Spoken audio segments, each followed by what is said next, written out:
Welcome to AppyPie Connect, a no-code platform that integrates the apps you use and automates your workflows. In this video we will integrate Google Sheets with Zoho Desk to automate workflows between the two apps. We will choose a trigger from Google Sheets and then an action from Zoho Desk. Please watch the video till the end.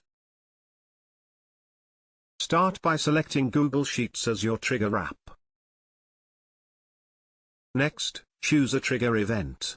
This is the trigger event that will initiate the flow in Connect. Select the one that will fit your needs. Now select Zoho Desk as your action app. Next, choose an action event. This is the event that will initiate the flow in Connect.